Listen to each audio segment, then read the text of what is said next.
आज की इस अभिभावक गोष्ठी में मैं सभी अभिभावक बंधु भगिनों का स्वागत करता हूँ। आज जो इस गोष्ठी का आयोजन रखा गया है, इसमें आप सभी बंधुओं के लिए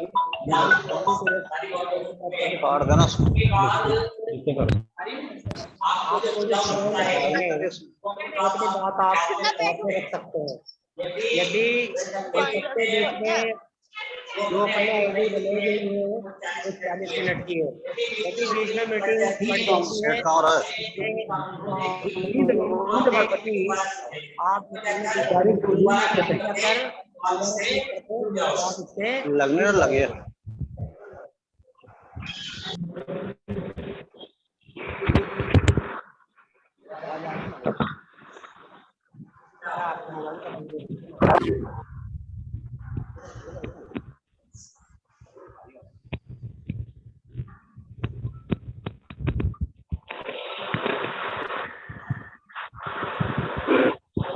अरे वही लिंक जोड़ देंगे वहां से।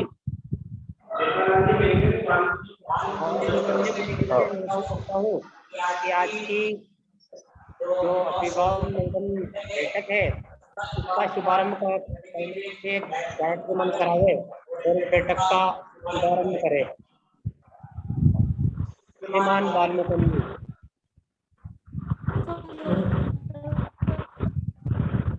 सर्वे भवन तो बंद कर दो। नहीं इससे तो बोल रहा ना, आवाज नहीं आ रहा, सेट नहीं हो रहा काम। वाल्मीकि से कैसे आवाज आ रही है? जी प्रणाम। आवाज मिल रही है भाई साहब? अरे वाल्मीकि वो वाला नंबर जोड़ेंगे, ये फिर करेंगे, ये फिर करेंगे। वाल्मीकि ओम भूर्भुवः स्वः तत्सवितुर्वरेण्यं भर्गो देवस्य धीमहि धियो यो न ऐसे तो मेरे को मोबाइल ऐसे तो मेरे बोल ऐसे। आज की अभिभावक गोष्ठी में मैं हृदय के अंतःकरण से आप सभी का हार्दिक स्वागत अभिनंदन करता हूं। आज का परिचय के रूप में आज हमारे साथ उपस्थित हैं हमारे संस्था के प्रधानाचार्य श्रीमान पूनम जी राठौर। मैं भाई साहब से निवेदन करता हूं कि आज की गोष्ठी में हम सभी का मार्गदर्शन करने की कृपा करें। आदरणीय भाई साहब, पूनम जी भाई साहब।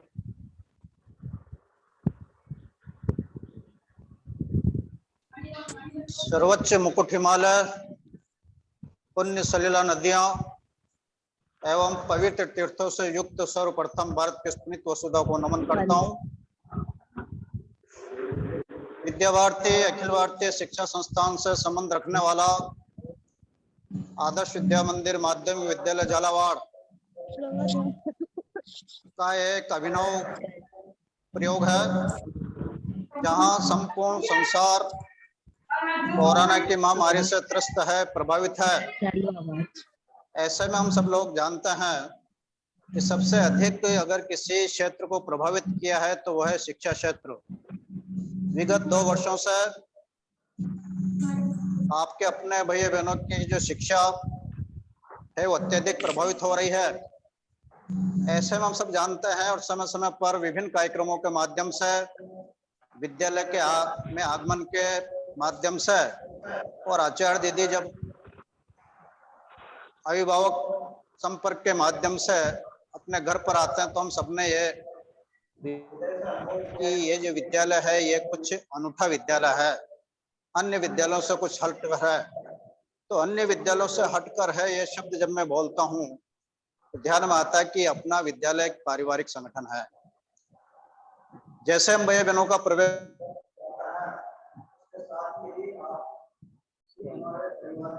है, यह सहज रूप से हमें अनुभूति होती है। ऐसी हमारी कार्य पद्धति के द्वारा आप सब लोगों ने अनुभव भी किया होगा। जब हम परिवार की बात करते हैं तो सहज रूप से हम सबके ध्यान में आता है कि जो भैया बहन है वो आपके ही नहीं, वो हमारे अपने भी हैं। इस भाव से इस कोरोना काल में ये सारा शिक्षा तंत्र चुस्त हो गया है।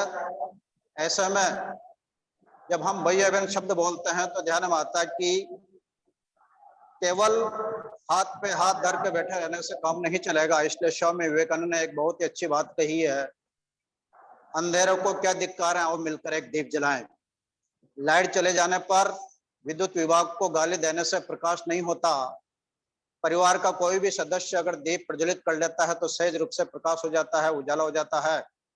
उसी प्रकार की हमारी एक पहल है। अभी इस कोरोना काल में भी 3-4 प्रकार के कार्यक्रम हम लोग कर रहे हैं।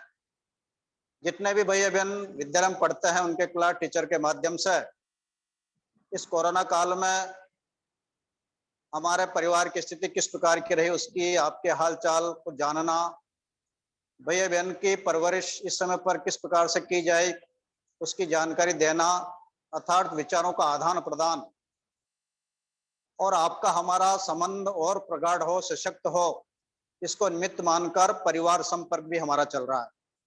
साथ ही आपकी हमारी मजबूरी है कि विद्यालय गवर्नमेंट की गाइडलाइन के अनुसार चलता है, लेकिन अपने विद्यालय की एक खूबसूरती है, जैसा मैंने कहा कि अपना विद्यालय एक पारिवारिक संगठन है। इसलिए ऐसे समय पर भी भैया बहनों की चिंता करने की जिम्मेदारी हमारी भी बनती है, आपकी भी बनती है। इसलिए प्रत्येक कक्षा में ऑनलाइन शिक्षण कार्य ये भी हमारे परिश्रमी देनिष्ठ आचार्य दीदी के द्वारा बहुत ही खूबसूरती के द्वारा संपन्न संपादित हो रहा है, ऐसा भी हम सब अनुभव कर रहे हैं। साथ ही हम सब जानते हैं कि ताली दोनों हाथ से बजती है। पक्षी आसमान में उड़ान तभी बढ़ सकता है जब उसके दोनों पंख सशक्त हो। गाड़ी तभी चल सकती है जब उसके दोनों पहिए समान दूरी पर हो। इसलिए सारा प्रयत्न विद्यालय के दायरे के अंदर किया जाए तो जिस प्रकार की सफलता मिलना चाहिए वो संभव नहीं है। ऐसे में बिना अभिभावक की जागरूकता के, बिना आपकी सचेष्टता के भैया बहनों के सर्वांगीण विकास की कल्पना करना भी अपना आप में एक धोखा है।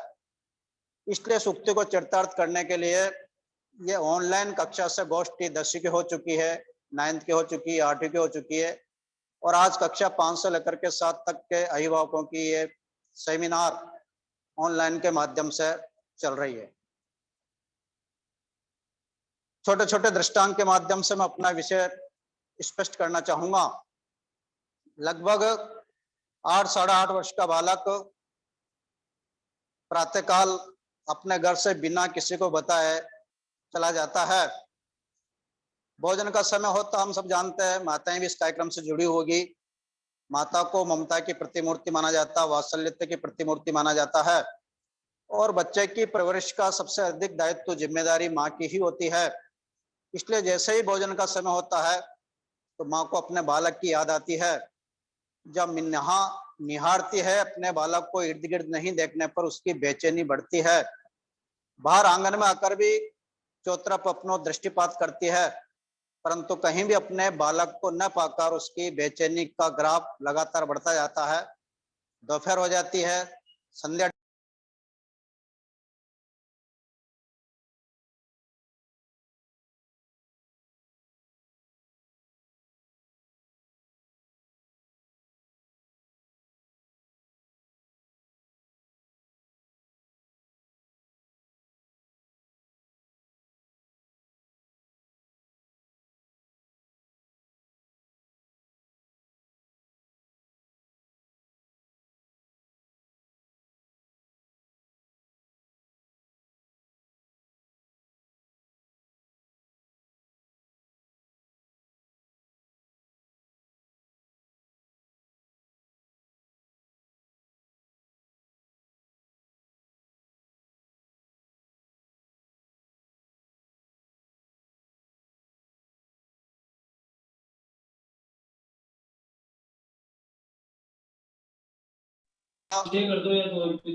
वो चौथे दिन अपने घर पर आता है और वो अपनी माँ अत्यधिक प्रिय थी, इसलिए अपनी माँ को निहारता है।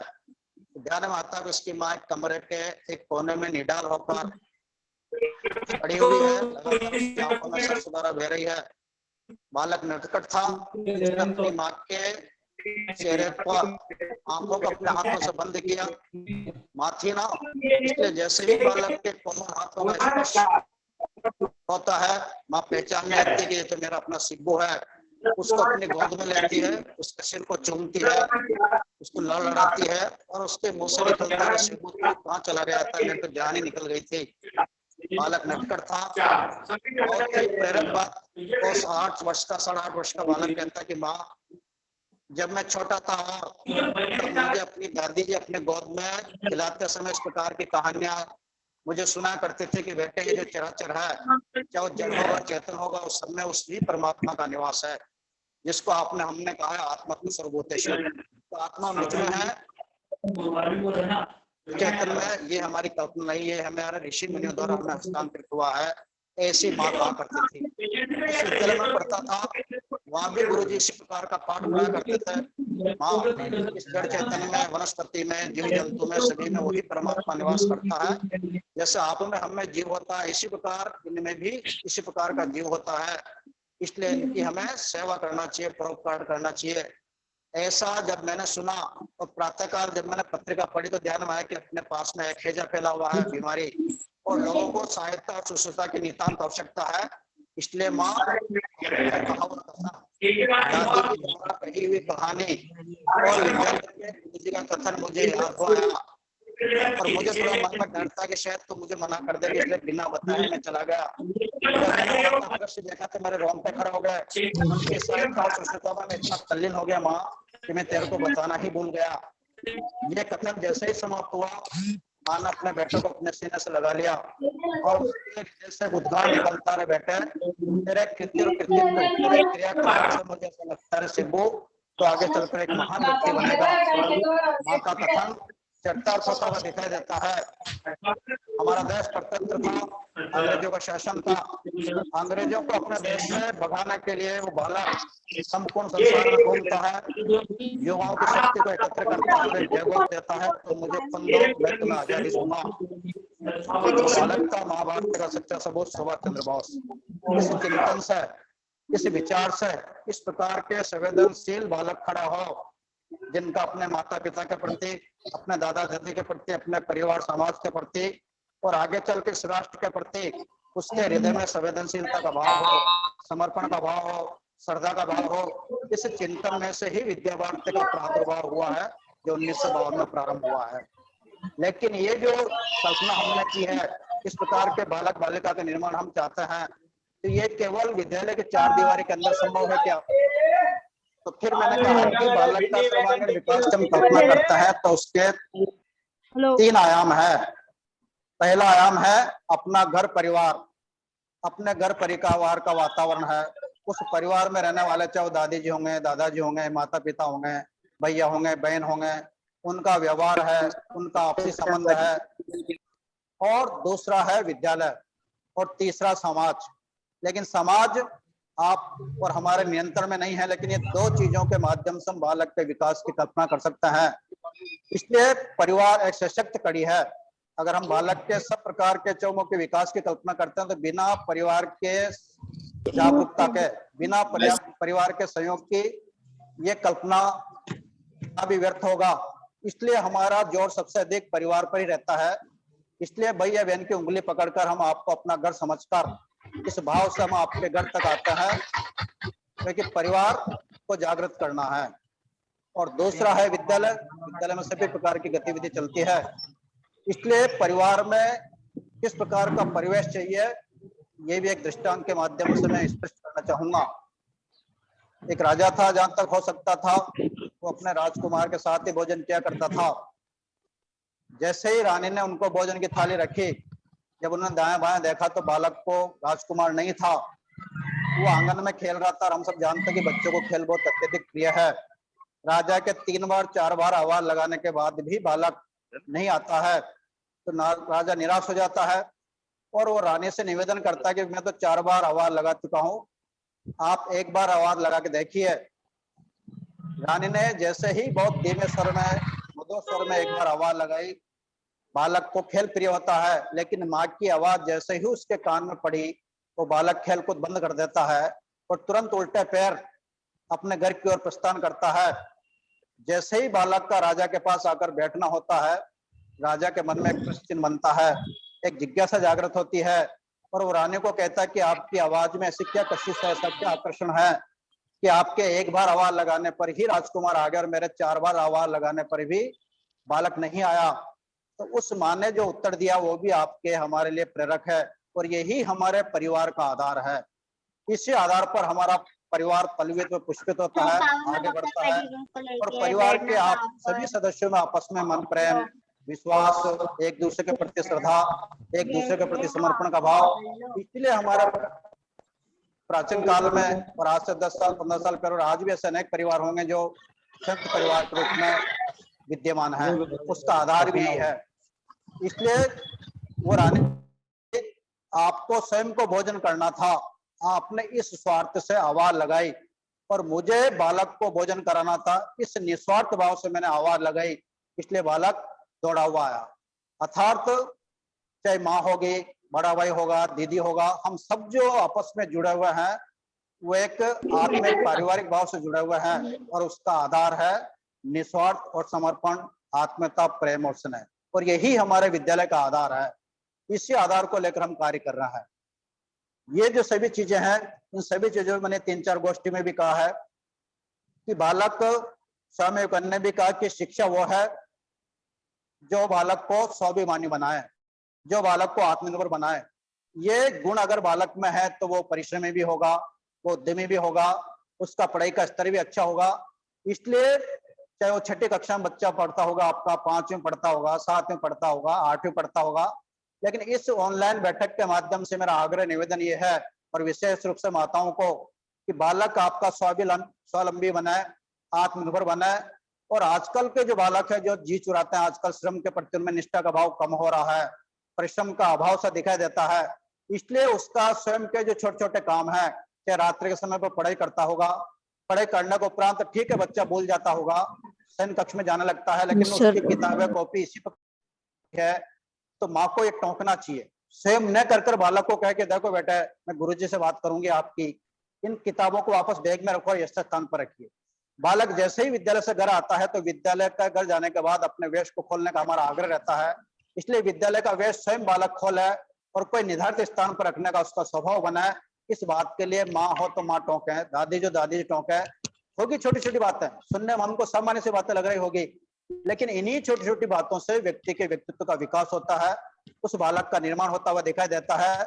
और आगे चलकर इन छोटी छोटी बातों पर हमने ध्यान दिया तो वो काम करके दिखाता बालक, जिसके लोग कहते हैं कि बच्चा घर का दीपक और जग का दिवाकर बना है।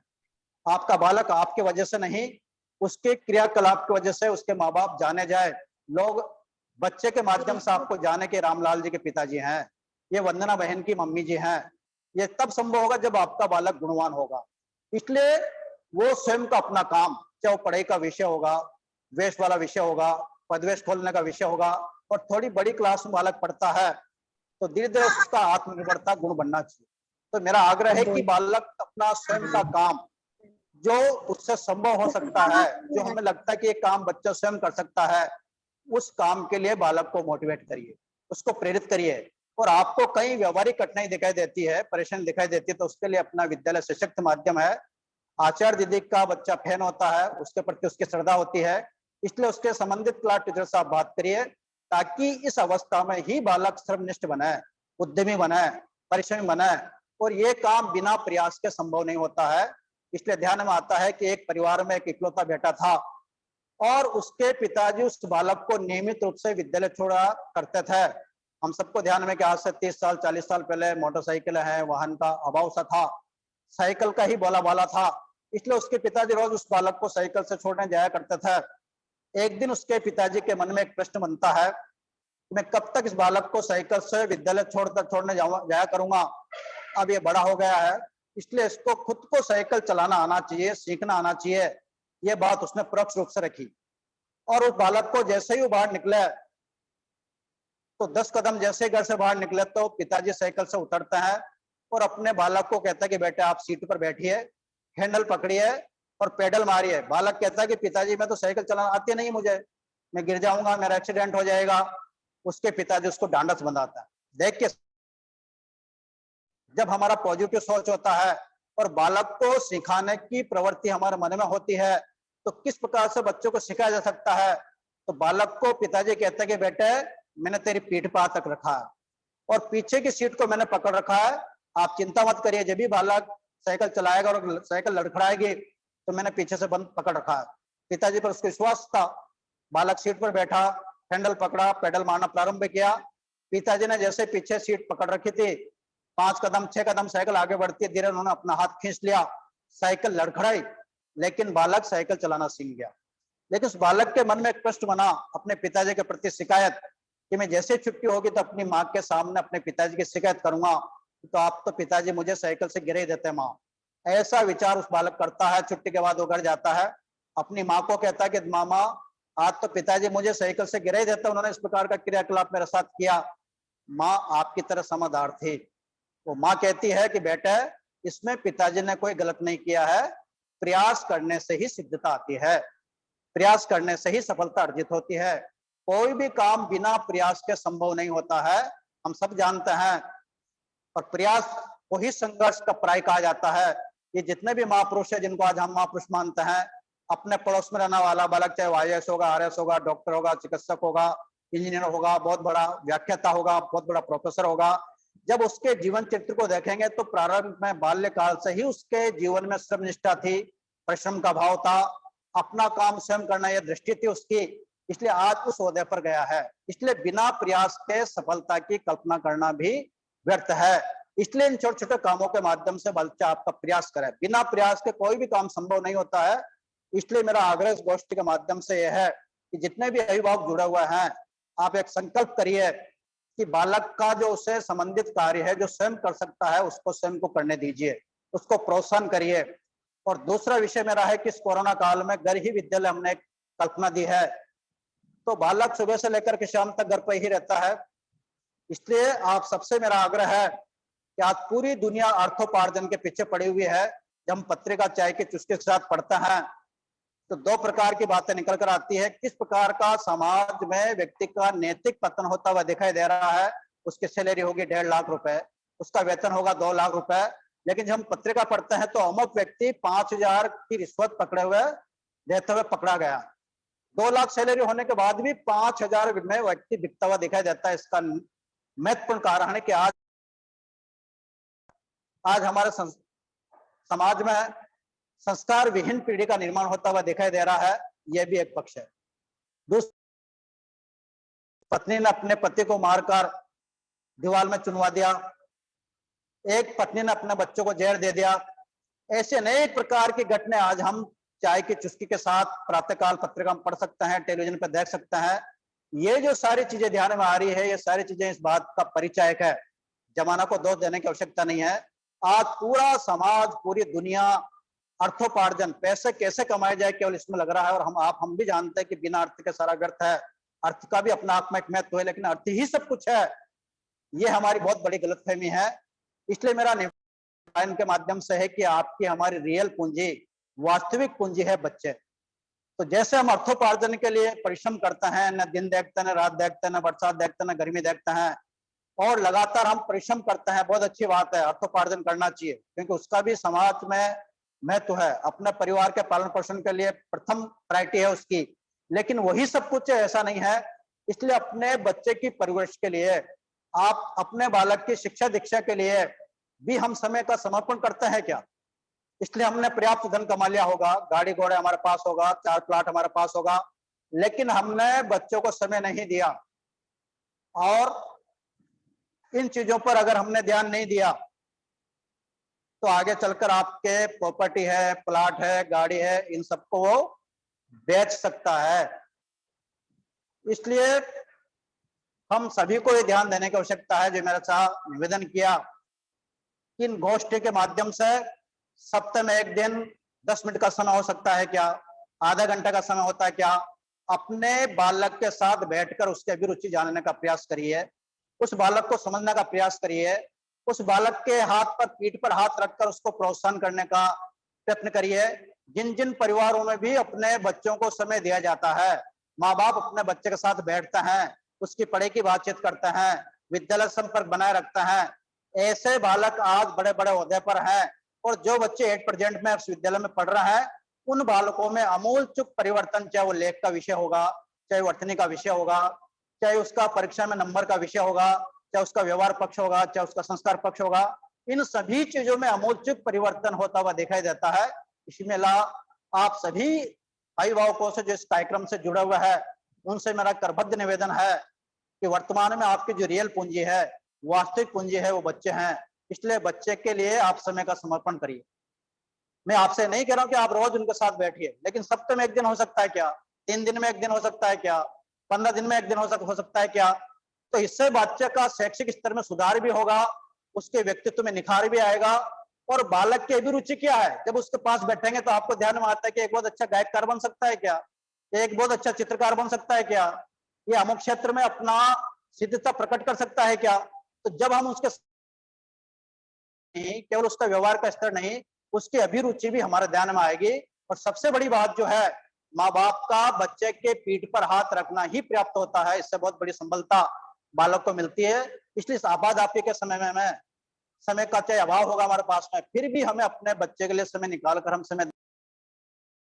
तीसरा निवेदन जो मेरा यह है कि जो प्रयास हम लोग कर रहे हैं, जैसे भी आपके डोर टू डोर भी संपर्क कर रहे हैं कोरोना काल में, जबकि गाइडलाइन में नहीं है ये चीजें, ऑनलाइन भी हम शिक्षण कार्य प्रारंभ कर रहे हैं, ऑनलाइन हम आपकी बैठ के ले रहे हैं। तो आपका हमारा संबंध केवल विद्यालय में रखा इसलिए हम प्रयास कर रहे हैं, वो तो आपका अपना बेटा है ना, आपकी अपनी बेटी है। तो अपने बच्चे के संगोपांग विकास के लिए फिर आपका दायित्व, तो आपकी जिम्मेदारी कितनी बढ़ जाती है। इसलिए मैंने कल परसों की गोष्ठी में कहा है कि माँ रियल में मैं माँ हूं, इसको सोचने समझने की आवश्यकता है। पिताजी को भी सोचने की आवश्यकता है कि मैं पिताजी होने के नाते उस दायित्व का निर्वहन में कर रहा हूं क्या। जब इन सारे पक्षों पर जब हम विचार करेंगे तो निश्चित रूप से आपका बालक आगे चलकर एक श्रेष्ठ बालक के रूप में दिखाई देगा। इसलिए इस गोष्ठी के माध्यम से मेरा आप सभी से ये विनम्र आग्रह है कि बालक की शिक्षा दीक्षा पर भी हम ध्यान दें। ये जो कोरोना काल है इसमें हमें आपने बहुत कुछ सिखा दिया। हमारा शरीर स्वस्थ रहे, पहला सुख निरोगी काया।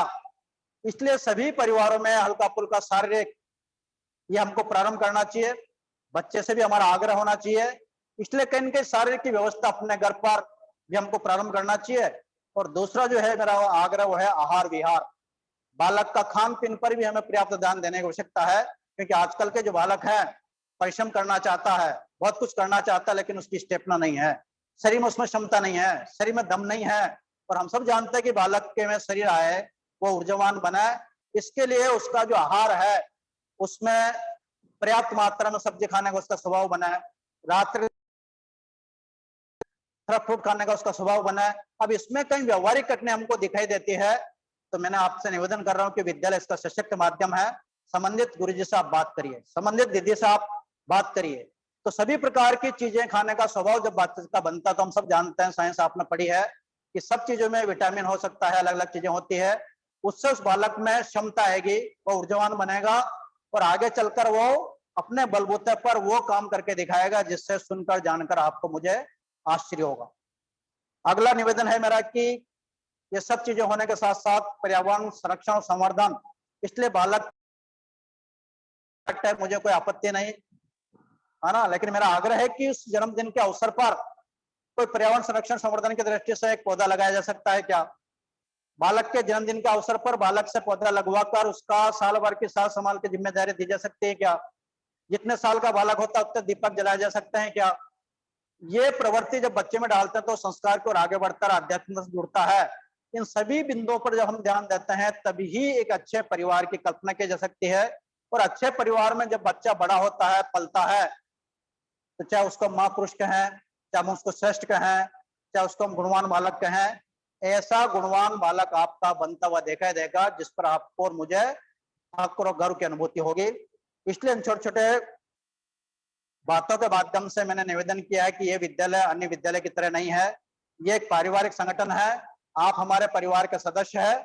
इसी भाव को लेकर आपका हमारा संबंध बना हुआ रहता है, हम घर तक भी आते हैं, ये बलवत्ता होना चाहिए। इसलिए कभी भी गुरुजी से बात करने में संकोच मत करिए, आपका अभिनंदन है, आपका स्वागत है, आप सुझाव दीजिए और गुरुजी दीदी को अपना समझकर अपनी बात को शेयर करिए।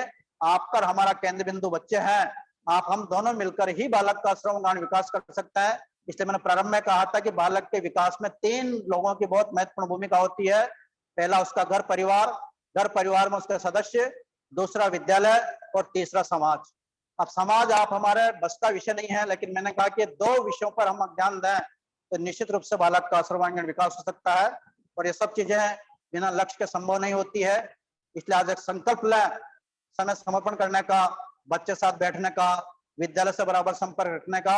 और ये जो ऑनलाइन शिक्षण कार्य चल रहा है, इसमें भी आपकी सक्रियता बढ़े, आपकी जागरूकता बढ़े।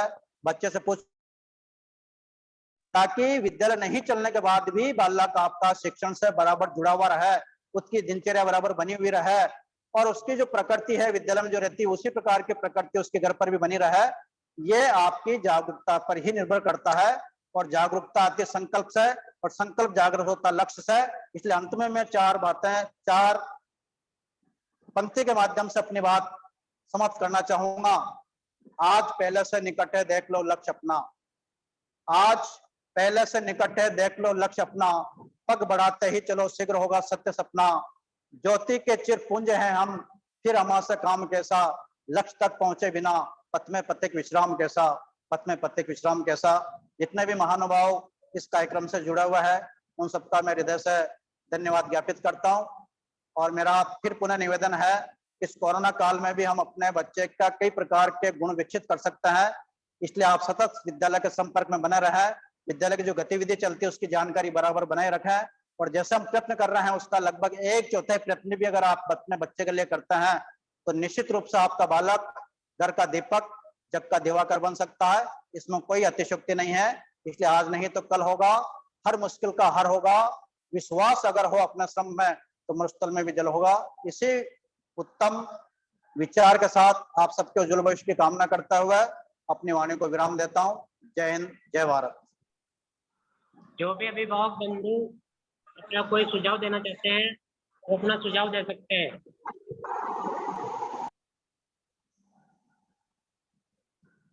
किसी भी अभिभावक बंधु भगिनी को अपना कुछ विचार देना है, कुछ सुझाव देना है, वो अपनी बात रख सकते हैं। वो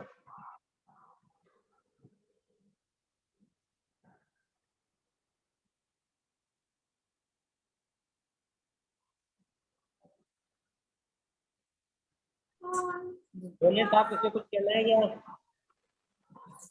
हेलो। हाँ हेलो, बोलिए साहब, हम सुन रहे हैं। हाँ गुरुजी प्रणाम। नाम हाँ गुरुजी ये भी विषय प्रणाम। हमारा प्रणाम श्रोफ। हाँ गुरुजी, ये अभी जो गोष्ठी बच्चे इसलिए जो आपके ऑनलाइन विचार काम भी कर रहे हैं हमें जी। हेलो हाँ सुनो, बताइए। हेलो। हाँ आवाज आए ना, अभी बोलिए जो ना। ऑनलाइन काम चल रहा है ना, हाँ बच्चे काम कर रहे हैं, उनकी कॉपी चेक नहीं हो रही ऑनलाइन काम की। जी जी। हाँ वो मतलब कोई होती है, कभी हिंदी की नहीं होती, हिंदी की होती है तो गणित की नहीं होती, कॉपी चेक नहीं हो रही, तो फिर बच्चे कैसे काम करेंगे? काम तो कर रहे हैं बच्चे लेकिन कॉपी चेक नहीं होती उनकी। जरूर जरूर, आपका सुझाव मान्य है। इस विषय में हम थोड़ी सी बातचीत करेंगे आचार्य के साथ बैठकर। हाँ मैंने, और बताइए। हाँ और तो कोई दिक्कत नहीं और भी गुरुजी, बहुत बच्चे सारे मेरे लोग जुड़े हुए हैं सर। हाँ काम कर रहा है बच्चा लेकिन कॉपी चेक नहीं होती बस उसकी। ठीक ठीक, विषय ध्यान में आ गया आपका ना। ठीक।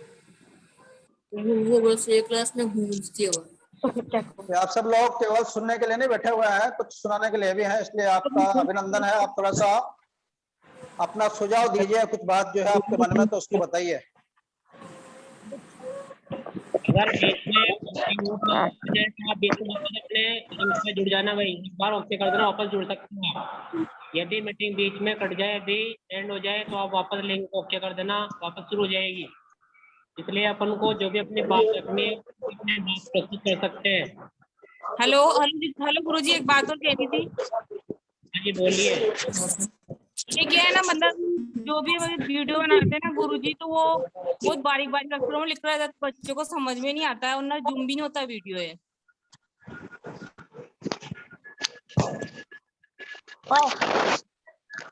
हेलो। हाँ जी सुनिए। हाँ गुरुजी की जो वीडियो बनाते हैं ना गुरुजी, वो बहुत बारीक अक्षरों में लिखते हैं तो बच्चों को दिखाई नहीं देते मोबाइल में। क्या वीडियो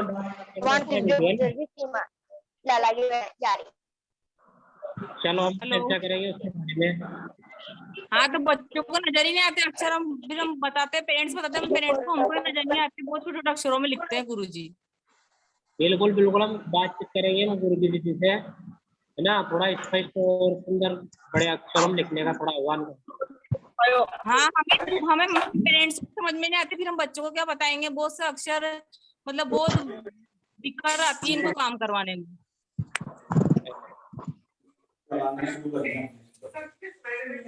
हेलो, नमस्ते सर। हाँ जी सर, बोलिए। हाँ, नमस्ते सर। नमस्ते सर। हाँ सर, जो काम देते ना वो थोड़ा व्हाट्सएप पे डाल दिया करो सर। ठीक है भाई साहब, डलवाते हैं वैसे तो हम व्हाट्सएप पे भी। हाँ, मतलब जो ये तो जो डालते हैं ना, ये बच्चे डालते हैं, आपकी तरफ से भी कुछ जो भी काम देवे ना, तो हाँ कम से हाँ, कम, हाँ, कम से कम क्वेश्चन कौन सा सब्जेक्ट का क्वेश्चन दे रहे हो और कौन सी प्रश्नावली का सवाल दे रहे हो, तो उस हिसाब से डेली डाल दिया करो व्हाट्सएप पे, ताकि बच्चा घर पे कर ले वो। ठीक है साहब, एक बार और हमें ना ऑफलाइन भी लिख के ग्रुप में डलवा देंगे होमवर्क को, हाँ, है ना। मतलब डेली डेली सर, डेली काम डलवा दिया करो भाई। एक एक पेज का डेली व्हाट्सएप करवा दो, कम से कम वो बच्चा कंप्लीट कर ले और दूसरे दिन फिर दूसरा व्हाट्सएप डल जाए, हाँ हाँ, क्योंकि सारे सब्जेक्टों का डल जाए तो ठीक रहेगा। क्योंकि आधे आधे घंटे अगर सब सब्जेक्ट काम करेंगे तो बच्चा भी थोड़ा व्यस्त रहेगा।